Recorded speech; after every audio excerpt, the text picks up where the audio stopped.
Ho freddo al mento.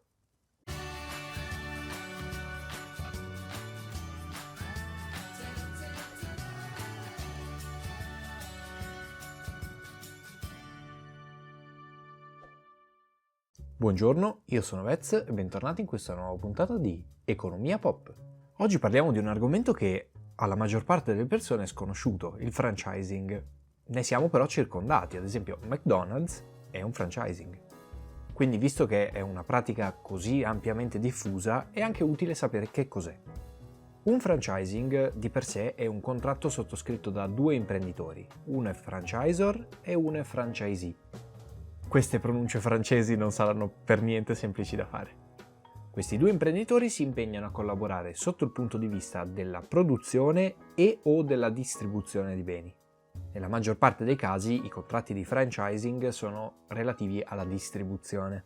In questo caso c'è un'impresa principale e a capo di questa impresa c'è un franchisor, ovvero un imprenditore. Questo imprenditore dà la possibilità al franchisee, che è un altro imprenditore, in realtà ha più imprenditori, di utilizzare il proprio marchio e di distribuire i propri prodotti.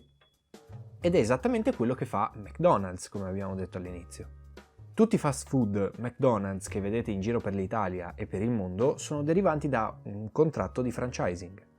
Come detto prima, tutti questi imprenditori hanno la facoltà di vendere i prodotti McDonald's e usare il marchio, quindi la M famosa. Per stipulare questo tipo di contratto, gli imprenditori hanno bisogno di fare due cose specifiche. La prima è pagare una quota d'ingresso, che in inglese si chiama fee. Successivamente dovranno pagare delle royalties, che sono dei piccoli pagamenti periodici per poter continuare a usare quel marchio.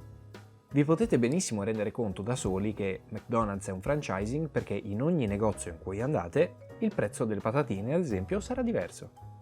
Questo perché il prezzo dei prodotti lo decide il franchisee, che è il singolo imprenditore che ha acquistato i diritti ad usare il marchio.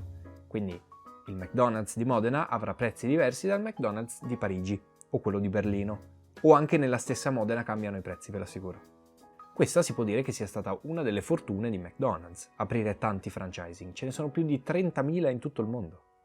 Adesso vi stupisco però perché McDonald's non è la prima catena mondiale in quanto franchising.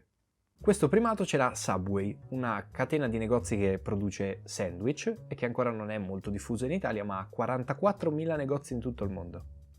Torniamo a McDonald's. Sicuramente fare tanti contratti di franchising dal punto di vista del marchio è stata una scelta vincente, ma dal punto di vista economico? Il fatturato di McDonald's nel 2015 è stato di 25 miliardi di dollari e il suo utile di 4 miliardi e mezzo. Se non sapete cosa sono fatturato e utile, c'è un video qui in alto a destra.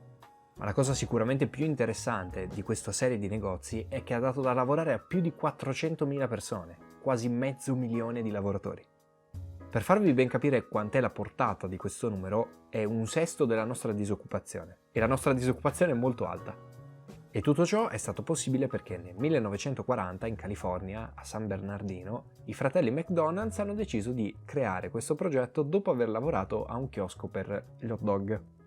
Di strada da allora se n'è fatta parecchia, hanno letteralmente inventato il fast food, cibo non esattamente raffinato, veloce da mangiare e soprattutto economico. Questa penso che sia la chiave di volta. Come in tanti altri casi, il loro successo è stato proprio offrire a un certo tipo di target il prodotto perfetto. Alla fine, se ci pensate, a parte qualche rara eccezione, non si può offrire al pubblico un qualcosa che piaccia a tutti quanti, bisogna per forza avere un certo tipo di target. L'importante è che questo prodotto piaccia al potenziale cliente e soprattutto l'importante è raggiungere quel cliente. E proprio in questo caso può essere utile un contratto di franchising, perché così la distribuzione diventa capillare su molte zone del mondo, in questo caso, e molte più persone vanno a comprare prodotti del tuo marchio. Il tutto può essere fatto senza effettivamente aprire un locale, lasciandolo fare ad altre persone, perché ricordatevi che gestire un locale costa.